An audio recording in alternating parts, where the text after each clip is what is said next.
ho vita amin'ity taonty ihany ve ny fifidianana kominaly mbola fanontaniana izany hatreto raha mpitso no jery izay tety andro ahafana manatanteraka amin'ny fifidianana amin'ity taonty ny senita sy ny pasem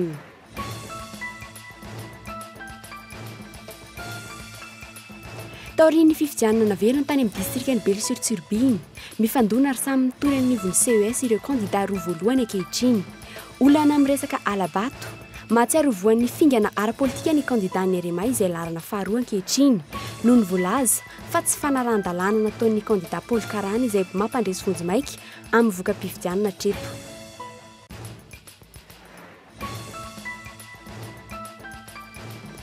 Voatontonona amin'ny raharaha fandaniam-bola mitetina $1 miliara ny tale jeneraly ACM.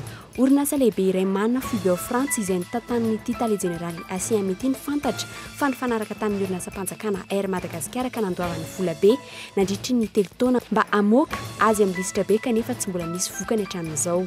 Rampitso no nitondra fanazavana ity tale jeneraly ACM ity.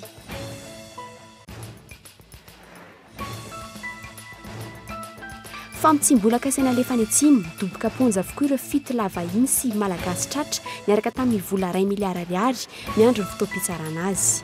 Nokasaina hividianana vato anilaka ka sy antoliary ireto vola be ireto. Sarotra ho an'ny any Analakely ny anakalozana izany hoy ireo mpibizina. Tsy vitan'ny bureau d'échange koa izany mipetraka amin'ny fanontaniana hoe taizany nanakalozana izany. Vato ve sa mety misy ifandraisana amin'ny famatsiana basy ireo dahalo sy resaka alatromby any amin'ny faritra atsimo.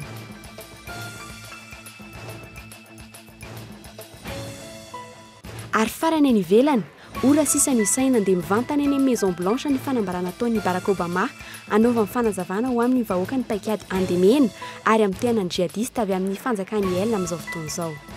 Miandindin'izay avy hatrany.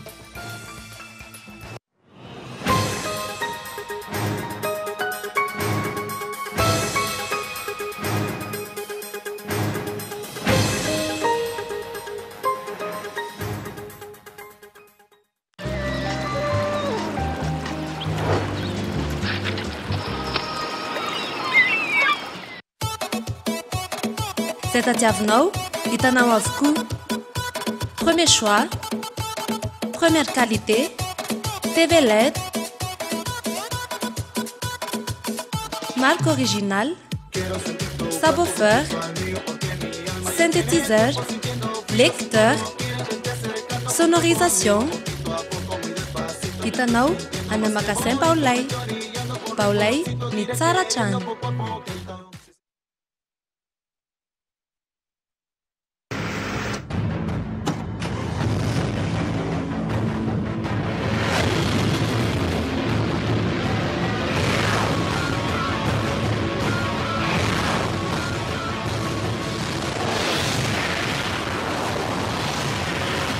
Avec Premium by Jovena, roulez plus, dépensez moins. Puissance, fiabilité, confort, économie.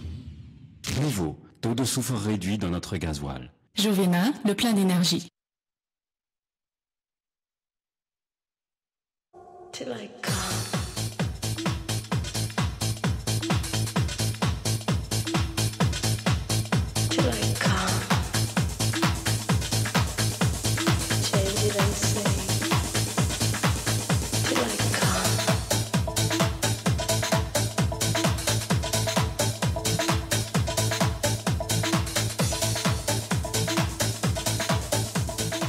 Luxor, le plaisir du confort.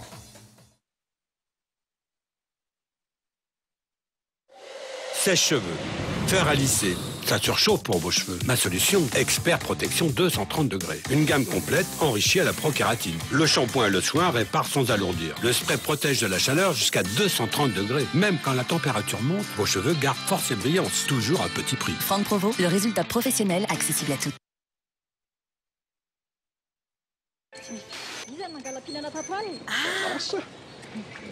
Ahoana zay? Kolte veve jerenao io? Eaia. Ako zany nany Antananarivo any ange io mandeha. Ka efa izy io. Ma TV, TV plus, viva ko. Ary zany sary zany ena tao tena qualité. Numérique, taloha TV ihany hitanao tao. Fa amizao efa miampireo télé gasy efatra hafa koa. Ao amin'ny kanaly saty ihany afaka jerevanao naiza. Afaka jerena n'aiza to Madagascar zany io. N'aiza. Aiza. 5 chaînes malgaches sont maintenant disponibles dans tout Madagascar. Alors rendez-vous dans les boutiques et distributeurs agréés Canal+. Vahaony oloko, vahaony oloko. Folo taona ny aretana, folo taona namafazana, folo taona nandresena, ary folo taona nandehanana niaraka tamin'i Jesosy. Mafaly ny trano fivavahana vahaony oloko ny manasantsika hiara isotra n'Andriamanitra sy hidera azy noho ny fahatratrarany ny fahafolo taona. Dia faresiny devoly ndao hiakatra ho any amin'ny fahombiazana. Tsy fotoanany ranomasontsony zao, tsy fotoanany fitarainana. Efa nisy niady mba hampandresy anao. Ny sabotsy 10 ny volana septambra ho avy izao amin'ny 7 ora maraina tsy diso etran'ny Coliseum Atsonjombe. Tsy ho afeniko aminao ny fanalahidin'ny fahombiazana. Hitondra ny tenin'Andriamanitra sy ny vavaka handrodanana ny tendrombohitry ny olana eo anoloanao ny pasteur Hertina Randriarmana. Manana fanantenana fa velona ny Jesosy izay tokoa.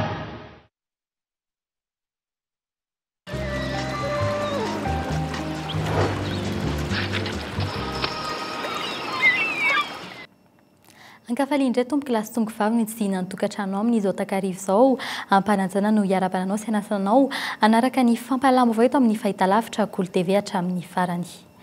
Nambarany HCC tamin'ny ity androany ity fa manaraka ny lalam-panorenana izany hoe azo ampiarina eto Madagasikara ny lalàna fa 4.4 tsipika 420 izay miresaka ny momba ny rafitra ny vondroboaka patra itsinjara-pahefana ny fomba fifidianana ary ny fiasa sy ny anjaran-draikitra ireo ambaratonga mpitantanana miaraka aminy ny 20 aogositra farany teo no nanin'ny anteny miram-pirenena ity lalàna ity ny andininy fahatelo kosa no asain'ny HCC sy mpanovana raha vao vita ny fanaovan'ny filoham-pirenena sony ity lalàna dia azo karakaraina miainga amin'izay ny fifidianana momba ny vondroboaka patra itsinjara-pahefana. Vaovao mahakasika ny serasera kosa indray ny fafito ambin'ny folo jona amin'ny taona ho avy no heverina ametrana ny TNT na ny télévision numérique terrestre amin'ireo hainao manjery eto amintsika ampahafantarany ny ministera ny fifandraisan-davitra miampy ny ministera ny serasera ato anatin'ny fotoana fohy ny mpikambana ao anatin'ny komisiona nasionaly manokana andamina ny fidiran'ny Madagasikara amin'izany araka ny loharanom-baovao azo antoka hatreto mbola be ny manjavozavo mahakasika ity fiovana ity fanadidina ho tanterahiny Andry Larson. Mifangaroaro ny resaka manodidina azy ity avy amin'ireo tompon'andraikitra isan'ny tokony eto Madagasikara. Vao omaly ny Prime Ministre nanambara fa ny orinasa Huawei no andrean-tanana amin'ny fametrahan'ity TNT ity nandritra ny tatitra nataony mahakasika ny diany tany Chine. Loharanom-baovao hafa nefa no nahafantarana fa izany orinasa Star Times izany no efa navita sonify fanarana tamin'ireo tompon'andraikitra tao amin'ny komisiona manokana mikasika ny hainao manjery CSCA nandritra ny fotoanany tetezamita ametraka izany eto amintsika. Avy ao amin'ny ministeran'ny fifandraisan-davitra dia manamafy fa ilay komisiona nasionaly manokana izay vao hatsangana tsy ho ela no manana fahefana napaka ny tolo-bidy rehetra amin'ny fidiran'ny Madagasikara anatin'ny TNT. Ny fikambanan'ireo tompon'ainao manjery eto an-toerana zary tompotra amin'io amin'izay fanapakevitra rehetra raisan'ny tompon'andraikitra ankehitriny. Tsy azo lavina fa misy ny tombontsoa ara-bola ho azon'izay orinasa indraikitra ny fametrana ny TNT ity eto amintsika izay mety ho antony mahatonga ny tompon'andraikitra tsy mety maneho hevitra mivantana ampanao gazety fa miandry ny fanoloran'ny minisitra roa tota ministry ny fifandraisan-davitra sy ny ministry ny serasera ilay komisiona nasionaly vaovao andrafitra ny fidirana amin'ity teknôlôjia vaovao ity araka ny loharanom-baovao eny anivon'ny reto ministera roa ireto.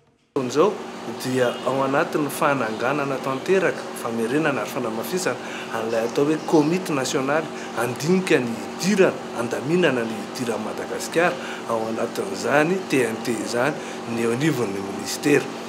Ministera anankiroa no tompon'andraikitra amin'ny fanatanterahana izany dia ny ministeran'ny télécommunication sy ny ministeran'ny serasera. Noho izany dia nanambara ireo teknisianina natao faharesaka taminay tety fa ny ministra rotonta ihany no tena afaka manambara ny fomba ofisialy ny fitsanganan'ny komité nasionaly io sy izay andrafitra ny komité nasionaly io andrindra andamina marimarina kokoa izay idirantsika ao anatin'ny TNT amin'ny taona 2024 izay. Raha tsy ahivina amin'ny fialana amin'ny analozika idirana amin'ny numerika izay takea amin'ny vanandro ankehitriny no antony lehibe idirana amin'ny TNT. I Afrika irery mbola taraiky amin'ny lafiny eo. tsy tokony antao antera nefa ny anaovana izany raha ny hevitry ny filohan'ny RNDC na ny réseau national de défense de consommateur satria mbola tsy vonona amin'izany ny akamaroan'ny mpanjifa. Tsika zao fatatsika fa sahirana ny voaka malagasy le analogique aza mbola misy tsy manana télévision mbola misy tsy mahazo télévision faritra sasany ka raha miditra am'izay TNT zay tsika zay ny atao anjaka eto dia izay hoe mbola tsy tokony zay fa kosa aza foana le analogique apetrao ampidiro le TNT fa tsy ho zakany fa ifanvidin'ny malagasy ny tombony amin'ny TNT moko dia hoe manaraka ny voatrany toetrandro fa kosa ny accessoire na fanampiny fitaovana zay hovidinao any amin'ny télévision tsotra am'izao dia any valeur na 1 million 500 ny taona 14 no nanomboka ny heverana any ametrahany TNT ty eto Madagasikara saingy hatramin'izao dia mbola tsy hita soratra mazava amin'ny fomba hoentina andaminana amin'ny fidirana amin'izany. Fotoana maritra nefa ny olany amin'ny fanovana io raha tsy aka ohatra raha tsy ny tany Frantsa isika izay efa nanomboka tamin'ny taona 5 tsy maintsy hiteraka savorivory ao amin'ny mpanjifa ny tsy fampian'ny fanampanazavana avy amin'ny tompon'andraikitra ao amin'ny fanarahana ny teknôlôjia taky ny vanim-potoana ankehitriny io. Fifidianana kominaly ny volavolan-dalàna avy amin'ny anteny miram-pirenena mahakasika ny isan'ny komina no andrasan'ny gouvernemanta manana iray volana avy eo izy ireo anaovana fantsiana raha ny lalàna izany hoe amin'ny volana novambra izay tafiditra anatin'ny vanim-potoanan'ny orana tsy ho totosa amin'ity taona ity noho izany ny fifidianana kominaly. Fanadetiny Nandriana Razanson. Matahotra ny ilaza izany amin'ny fomba ofisialy ve ny fitondram-panjakana noho ny fangatahan'ny solombavam-bahoaka asy-pantsiana ny tovana mamaritra ny isan'ny vondrom-bahoaka paritra amin'ilay lalàna amin'ny feno fitsinjaram-pahefana lany farany teo teny amin'ny anteny miram-pirenena. Misy 300 eo hatreto ny fangatahan'ny komina isa izay mbola tsy ofisialy. Rehefa atao ny fanadiadiana na iliky ny gouvernemanta tany amin'ireo solombavam-bahoaka amin'ny baolina. Efa nisy ny fanafoanana ny lalàna amin'ny feno fitsinjaram-pahefana tamin'ny taona 770 neken'ny fitsarana avy momba ny lalam-pandrenana androany fa mifanaraka amin'ny lalàna ilay lalàna amin'ny feno fitsinjaram-pahefana lany teny amin'ny anteny miram-pirenena. Azo heverina fa nararaotiny antoko ny filoham-pirenena fangatahan'ireo solombavam-bahoaka amin'ny tokony antsiana ilay tovana amin'ny feno isan'ny vondrom-bahoaka. Tsy vonona fiatrehana fifidianana kominaly ny antoko ny filoha. Antony naneken'ny fitondrana fangatahany anteny miram-pirenena ka iandrasan'izy ireo ny volavolan-dalàna. Anjaran'ny solombavam-bahoaka zany no mivory mamaritra ary manome tolo-dalàna. Mandefa an'izay tolo-dalàna zay aty amin'ny gouvernemanta zay ahitana ny fametrahana ny commune vaovao. Ny commune aloha no ny fanarahana fa tsy mbola sina resaka ny faritra sy ny faritany. Dia manana ray volana ny gouvernemanta rehefa avy eo ny handinihana an'io tolo-dalàna izay aveny anivony anteny miram-pirenena io zay hanova ampiditra ny commune vaovao. Ary rehefa afapo ny gouvernemanta amin'izay fanamarihana ataony dia miverina eny anivony anteny miram-pirenena io ary dia lanin'ny anteny miram-pirenena amin'izay dia izay vao ho fatatsika ny tena isan'ny commune vaovao misy marina eto Madagasikara. Raha izay dingan'izay no jerena tsy amin'ity taonty fifidianana kominaly. Etsakilan'izay angatahany senita izay isan'ny commune izay anatanterahany izy ireo fifidianana. Raha ampitso no hijery izay tety andro ahafahana manatanteraka ny fifidianana amin'ity taonty ny senita sy ny pasem. Ny vola ao amin'ity farany izay tapitra amin'ity taona 2024 ity. Raha ny lalam-pifidianana nefa 30 andro mialohan'ny fampiantsoana mpifidy ny famoahana lalàna anatanterahana fifidianana.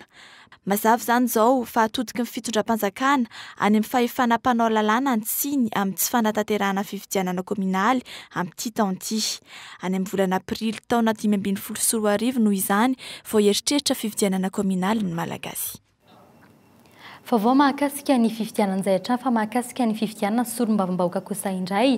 Inona ny tena zava-nitranga marina atao amin'ny distrika ny Belle-sur-Turbine tamin'ny fifidianana farany teo ankehitriny mifandona ary samy mitory eny anivon'ny CES ireo kandida roa voalohany mifampitory amin'ny resaka alabato mahatsiaro voan'ny fingana ara-politika ny kandida Arema izay larana faharoa ankehitriny noho ny tsy fanarahan-dalàna nataon'ny kandida Paul Karany izay mpandresy vonjy maika amin'ny voaka-pifidianana hatreto. Fanadetiny. Enjato fahatsiroambin'ny folo ny bulletin Fakoshe na nahitana marika mialoto eo amin'ny laharan'ny candidat Sar Christian tany amin'ny bureau fandatsaham-bato iray tao amin'ny komina Tsaraotany araka ny fanamarinana natao amin'ny ben'ny tanàna lefitra tany an-toerana. Fiaran-tany fampelezan-kevitry ny candidat Paul Karany antsoina hoe Jocelyn Bouride no nanaovana raharaham-pividianana natondrana ireo bulletin tokana sy ny fitaovana sasany nanaovana izany ny aloha sy taorian'ny fividianana tany an-toerana. Ireo no ampahan'ny pirofo entin'ny candidat Sar Christian manoloana CES ankehitriny. Ankoatran'ireo mbola mahaben'ny tanàna sy ny maha-kandidat ny mpifaninana aminy. Rehefa nisy fividianana tamin'ny première tour dia mbola niverina amin'ny mahaben'ny tanàna azy ity candidat anankiray ity. Ary mbola 26 juin mbola tao an-trano nataony 26 juin. Ary mbola nikabary izy, mbola nanao ninina tao an-trano amin'ny mahamerana azy. Nefa izy rehefa natao fividianana ity tsy nametraka démission izy. Io anefa na disqualifié ny candidat député tany Befandriana Nord. Si le candidat akory ny maire fa le deuxième suppléant. Ka eto dia miangavy ny sesy hanaramaso anio izy mbola nanao maire io tsy nanao démission ary nanay proof misy acte nataony amin'izao fotoana zao. Mialosa taorian'ny fividianana no efa nisehon'ny tsy fanarahan-dalàna raha ny fanazavana azo ary efa nisy ny tatitra momba izany natao teto Antananarivo. Araka ny fanamarinana nataony huissier tany an-toerana dia ny fiaran-taleny fampelezan-kevitry ny candidat Paul Karany no voalaza fa nitondrana voka-pividianana. Ny zavatra lazaina eto dia nananay proof daholo. Ohatra fotsiny ny fitaterana ny bulletin sy ny fitaovana rehetra anatanterana fividianana dia Jocelyn Bouride izay fantatra fa pomba ny candidat anankiray Paul Karany. Dia ahoana ny anekena an'izany. Nandamafy izany ireo pomba ny candidat Paul Karany ary nanaty-trantitra fa isan'ny tory ihany koa izy ireo noho ny tsy fanarahan-dalàna. Andrasana araka izany izay toy ny ity tantara ity. Hatreto ampolony ireo fitoriana voarin'ny CES isany nanao izany ny antoko Maman Vian Sainte Marie, ny antoko Arema, ny antoko Iaraka Isika ary ny candidat tsy miankina maromaro. Mbola mananatra amin'ny 5 oktobra ho avy izao CES amoahana voka-pividianana ofisialy. Vaovao mahakasika ny fitaterana anabakabaka kosa indray. Hitondra fanazavana momba ny fanodikotinam-bola voalaza fa nataony ny tale jeneraly ny ACM Andrianalso James Sarampitso araka ny nambarany tamin'ny mpanao gazetinay niezaka ny antso sy nanatona azy androany. Orinasa iray lehibe manana foibe ao Paris France izay notantany ity tale jeneraly ny ACM ity no fantatra fa nifanaraka tamin'ny orinasa mpanjakana Air Madagascar ka nandoava ny vola be nandritra ny 3 taona mba hamoahana ny Air Madagascar amin'ny listra be kanefa tsy mbola nisy vokany hatramin'izao. Tsy hijanona eto ity raharaha ity raha ny vaovao azo androany fanampanazavana. Hatramin'ny 2.9 miliara ariary no fantatra fa nalohan'ny orinasa mpanjakana Air Madagascar tamin'ny orinasa Aerosafety and Environment Consulting tamin'ny taona 2012 ka mitsinjara tahaka izao. Inety sy 2017 tapitrisa ariary ny taona 2012. 740 sy 7 alina sy 9 sy 9 sy 9 tapitrisa ariary ny taona 2012. 200 sy 3 sy 4 sy 9 sy 7 tapitrisa ariary ny taona 2012. Fantatra nefa ny orinasa Air Madagascar irery ihany mpanjifa n'ity orinasa ity ary tsy manana afa-tsy piasa iray izy. Dia ny filohany Andrianalso James izay sady tale jeneraly ny ACM ankehitriny.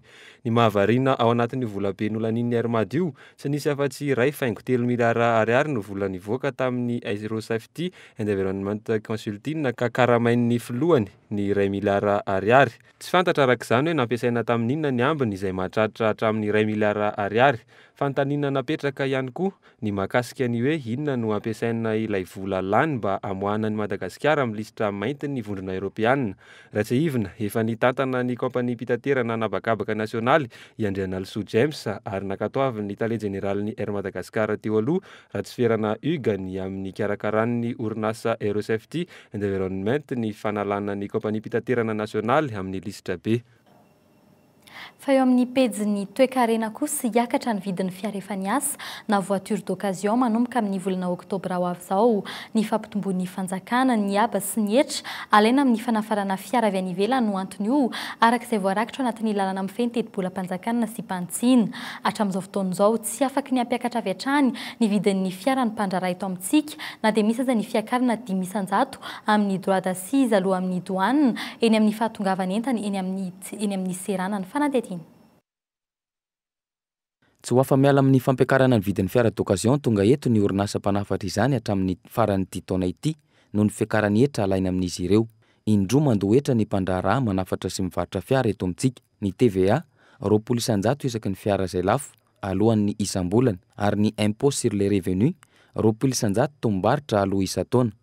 Ankoatr'izay, misy ihany koa ny vola aloha eny amin'ny seranana, ny droit de douane sy ny droit d'accise. Tsy maintsy aloha mialohan'ny fanafarana entana io droit de douane io.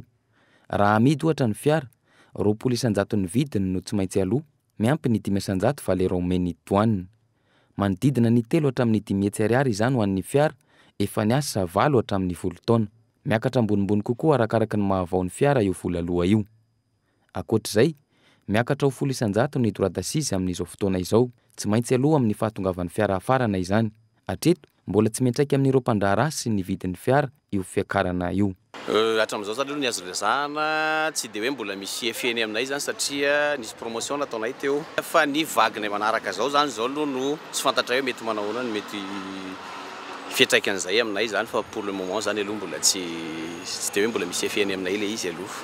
Io zany mazava ho azy resaka le taxe ataon'ny fanjakana io ihany zany tena mampiakatra an'le vidin'ny fiara ary ny mpanafatra fiara rehetra efa samy mahafantatra an'izany daholo aloha. Ankoatr'izay, raha ny fanazavana azy ohatrany, isan'ny nampiakatra ny vidin'ny fiara ihany koa ny sandan'ny ariary mitaha amin'ny vola vahiny. Nanambara ny teo anivon'ny foibetipita tanàna ny etra fa ho fanamorana ny fakana ny etra no antony nandraisana ireo fanapahan-kevitra izao. Natao sarotra moa amin'izao fotoan'izao ny mamorona etra vaovao fa dia droit d'accise no ny assimilentsika amin'irony karazana taxe écologique fa tsy ho famarinana ny tomobile be setroka ohatra ny amintsika aty satria occasion andresaka dia niraisina ny disposition mifanandrify amin'izay le taxe droit d'accise izay, zany hoe 10% ny valeur akafin'ny tomobile afarana no bazin'izy io. Hatreto taorian'ny teti-bolam-panjakana nasipanitsiana 740, ny impôt sur les revenus, ny droit d'accise ary ny TVA ihany no fantatra fa nisy fiakarany momba ireto voiture d'occasion ireto. Raha ny loharanom-baovao azo, mbola isy ihany koa ilay antsoina hoe droit de carbone alohan'ireo voiture d'occasion any amin'ny ministeran'ny tontolo iainana, mbola vola aloha fanampiny ihany koa izany. Eo amin'izay pejiny toe-karen'izay hatrany malalaka ny varavarana ho an'ireo minisitra ao anatin'ny gouvernemanta raha toa ka tsy mantanteraka ny politika mpanjakana ho ny prime ministre Coly Roger. Nampitandrin'ireo minisitra sasansasany ny prime ministre Tsiyompefy. Hatreto anefa misatra ny fampandrosoana ny Madagasikara na dia ho aza ny famatsim-bola sy ny fanampiana maro isan-karazany avy any ivelan'ny fanadihadiana. Adin'ny prime ministre avy fa izy manam-pahefana n'olo-toeran'ireo tokony soloina amin'ny naton'ny governementany. Sa te han'olo ihany izy fa tsy mahatapa-kahitra. Miandro ny fametraha-pialan'ireo ministra ny lehiben'ny governemanta raha ny filazany. Raha ny zava-misy hatramin'izay, tsy mbola nisy tamin'ny tantaram-pirenena izany ministra mametra-pialany izany, afa-tsy nga hery Zorazafy maleo irery ihany tamin'ny andron'ny profesora Zafy. Kopaka-mbava fotsiny noho izany no azo ilazany ilay tenin'ny prime ministre omaly. Raha ny zava-misy anefa ankehitriny, hita fa mihisatra ny fomba fiasan'ireo ministera isan-tsokajiny, miaro hatrany ny governemanta amin'ny prime ministre. Manahoana fantarana hoe olona ty niasa na tsy niasa, vao vetivety izy toa, vao vetivety izy no hoe tena hoe nahazo moyen hiasana. Fa zao kosa raha ohatra ka misy olona ministra izy ka tsy vonona hiara-miasa, efa nyteneniko amin'izareo, izay tsy vonona hiara-miasa amin'ny politikin'ny gouvernemanta hanompo ny vahoaka malagasy, le 22 millions de malgasy, dia zao hoe malalaka ny varavarana fa tsy ato ny toerana misy anjan'olona zany.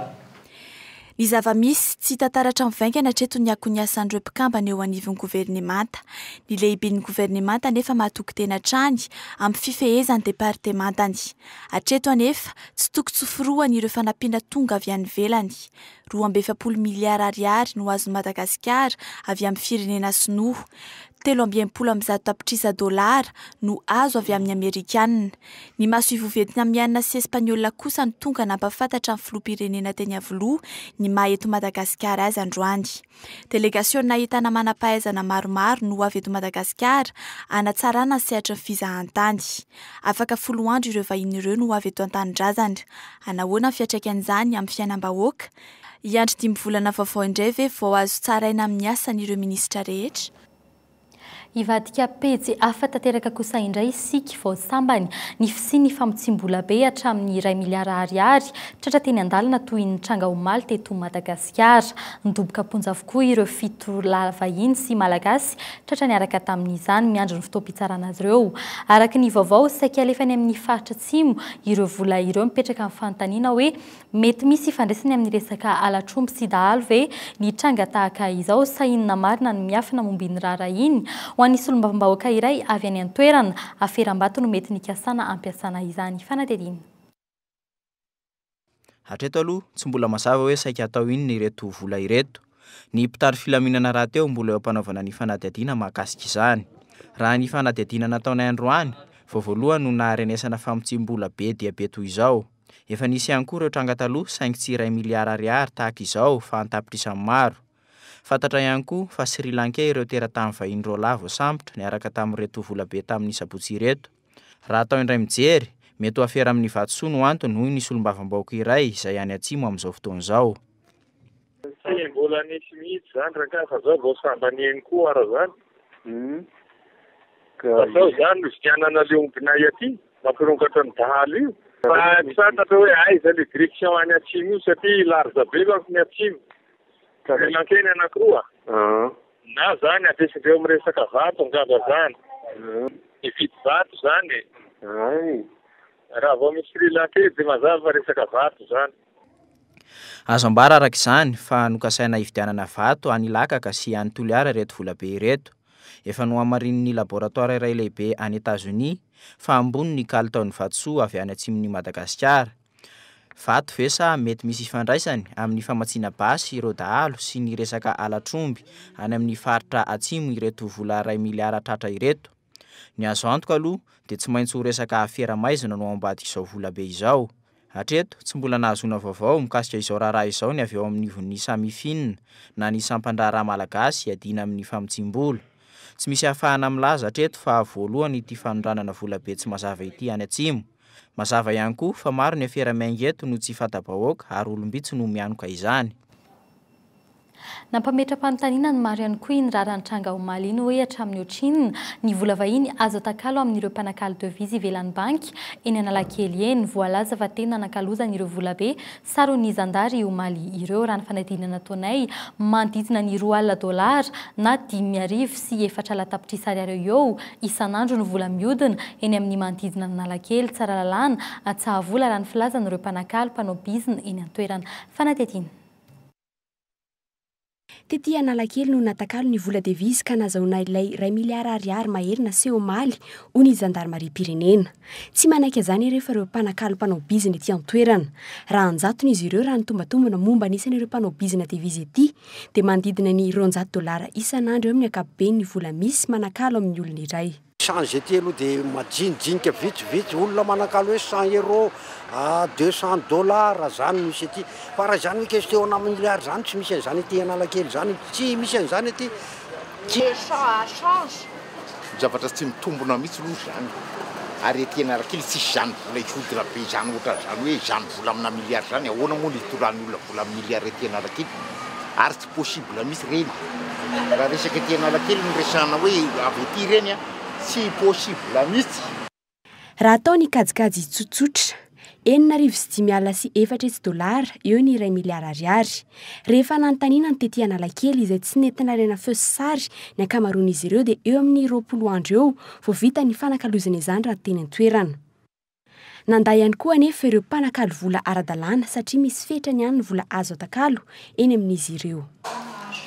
En tant que bureau de change aloha misy loi izay napetraka ny ministère des finances sy ny banque centrale ny olona anankiray tsy afaka manakalo mihoatra ny €7,630 dia iny koa nefa efa manana ny limite iny izy €7,630 dia ny olona rehetrarehetra izay manakalo mila manana photocopie na passeport na karapanondro raha résident dia tsy maintsy manana numéro de billet.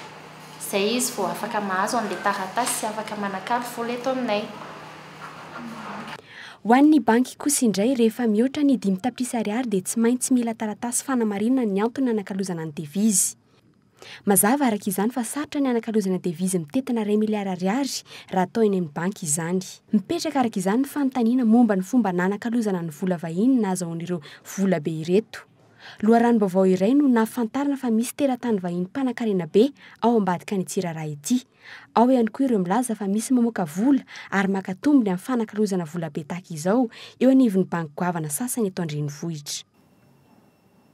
Eo amin'ny trangam-piarahamonina kosa indray raha alatra Taolapaty aterany an'ireo fianakaviana tonga nandevina teny Tangaina Petatafika androany nisy namaky ny fasan'izy ireo razana 340 tamin'ireo 240 ny levina tao no tsy hita ny paritaka ireo taolambalo sy ny lamba tao am-pasana tsy fantatra na oviana no vaky ilay fasana in'ireo poniny an-toerana fa voakasika izany ihany koa ireo fasana eny amin'ny manodidina amin'ny ankapobeny ireo vina varahina eny amin'ny fasana no misy mangalatra akaiky tanàna no misy ilay fasana saingy takony fanazavana. Zava-nisy teto Androany zany zay avenenosy be dia nisy an'ity fianakaviana izanaka maty ity zany dia andevina no antondiana teto. Rehefa tonga teto amin'ny fasana izahay amin'ny varavarana dia efa nahita surprise nahita n'ilay zavatra mibanabana atsitsy dia niezaka namoa ihany namoa vovoa zany ity dia tafiditra tato zay dia namoa ny varavaram-pasana amin'izay avy eo efa tsy tao tsony zany le lakile am-pasana zany hoe io varavarany fasana io zany efa sitomina fotsiny sisany dia vao nisitona an'le izy zany zay dia efa lamba efa miparitaka ny hitanay teo ambany teo zay zany ny zava-nisy teto aloha zany ny hita. Zany hoe hatreto misy firy razana antsika eo amin'ny 7 angambany izy ireo. Dia izay ihany koa nidirantsika eo amin'ny pejin'ny fampianarana raikitra indray ny fifandonana teo amin'ny Emorex sy ny mpampianatra Frama androany vao teo Mahamasina dia efa nosakana ny mpitandro ny filaminana ireo mpitokona rananao diabe sy ny kiasa ny azo ny anteny mera-pirenena tsy ara-dalàna ny fidinana andalambe ataon'ireo mpampianatra Frama ireo raha ny nambara ny mpitandro ny filaminana etsekilan'izay tsy manaiky lembena ireo mpampianatra Frama fa misisika trany Sorakotondrina. Raha tsy nahazo niditra sy nanantona ny ministera ny fanabeazam-pirenena ireto mpampianatra Frama ireto dia teto ambadiky ny fitsarana an-tampony izy ireo no ny fanome fotoana io maraina io. Avy eto izy ireo no nananga hiazo ny anteny mera-pirenena eny Tsimbazaza. Ny Emoreg kosa dia efa nandefa miaramila vitsivitsy nanaraka akaiky ireto mpanao diabe ireto. Vao tonga teto Mahamasina teto amin'ny sampanana manoloana ny INFP sy ny LTPGC izy ireo dia efa Emoreg maromaro no niandry azy ireo teto sy nanakana ny lalana tsy ahafahan'ireto mpampianatra ireto nandroso intsony. Tsy tony teo aloha tsy dia nisy intsony ny fifampiresahana fa avy hatrany dia niroso tamin'ny fifandonana.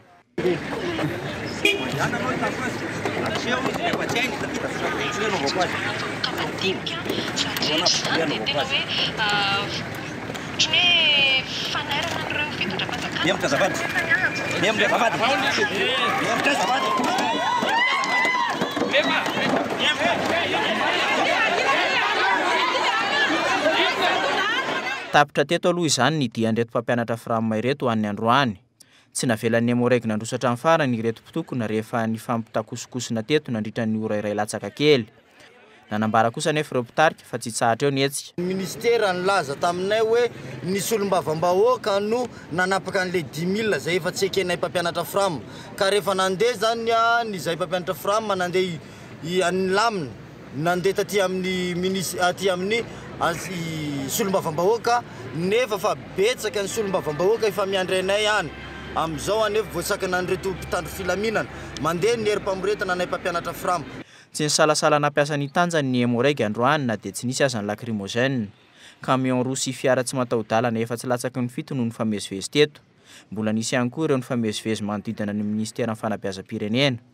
Mazava kosa nefa ireo toro lalan'ireo mpitandro filaminana tsy nahazo alalana idina an-dalambe ireto mpampianatra ireto. Satria efa mihetsiketsika an-dalambe zareo zareo fa manomboka teritery lalana tsy azo ekena zany tsisy autorisation de libre de police tsy azo ekena zay ny amin'ny tany zany hoe misakanana foana zareo na avy amin'ny sakana tsy afaka akaiky fa sakanana foana fa ny fanelingelenana ny filaminana tsy azo ekena satria olona tsy mahazo autorisation. Fantatra fa misy mikasa anararaotra ity hetsika ity hatramin'ny hoe fikasana andoron'ny ministera. Ho tanterahana amin'ny fiandohan'ny volana Oktobra ho avy izao ny convention nationale na ny fivoriam-pirenena momba ny fanabeazana. Tsy mandry izany anefa ny Frama milaza ny mbola hiverina ho eny Tsimbazaza izy ireo raha pitso isy andray izy ireo sa anantona birao foana amin'izao fotoana tsy hisy ny fivorian'ny solombavam-bahoaka izao. Anoizantsika ny fampalalamba avao pejin'ny kolotsaina mpanakanto miisa 5 no anafana ny andian'ny faha 1 ny angaredona amin'ity taona ity ny fampahafantarana ny mozika malagasy any ivelany ary ny fampiroboroboana azy ireo eto an-toerana no isan'ny antony ity hetsika ity isan'ireo mpanakanto ampiana tosika amin'ny alalan'ny ity hetsika ity ny tarika Rakotorahalahy André Miminy ary Fontsy isan'ny mampiavaka ity hetsika ity ihany koa ny fovan'ireo mpikarakara raha toka ny fikambanana les amis de Rajery no tana izany tamin'ireo andian'ny folo teo aloha ireo mpianatra ao anivon'ny université n'Antananarivo mivondrona ao anatin'ny ADMC na ny association des médiateurs culturels no andray ny fitantanana amin'ity taona ity ny tarika Rakotorahalahy André sy Talke no anokatra ny hetsika etsy amin'ny IFM na Institut Français de Madagascar ny alatsinainy 12 septambra ho avy izao amin'ny 7 arivo raha toka ny tarika Fontsy Mikea Dama Lego ary Madafeo no amarana izany sabotsy 20 septambra manomboka amin'ny 2 ratoandro fanampanazavana. Festival Angaredona amin'ity ity zany dia tanterahana ny 15 septambra ka tamin'ny 20 fanokafana azy fomba ofisialy dia atao amin'ny Institut Français de Madagascar manomboka amin'ny 7 ora izay ahitantsika ny fandraisana anjarany Rakotorahalahy sy Talke ary ny famaranana kosa dia ao amin'ny Alliance Française d'Antananarivo izay ahitantsika artiste communication ao tena mampiavaka ny safa ny fanatanterahana ny festival fa hoe les anatazoniny foana hatramin'izay ny esprit des festivals izany hoe fikandrana tanora fikandrana ireo manam-panenta malagasy izay tsy mafantatra eo anatin'ny mozika dia izay no ezahana loatra foana zany araka nitsika hoe misy hoe tarika 10 tarika 20 dia atolota izy amin'ity farak'ity zany.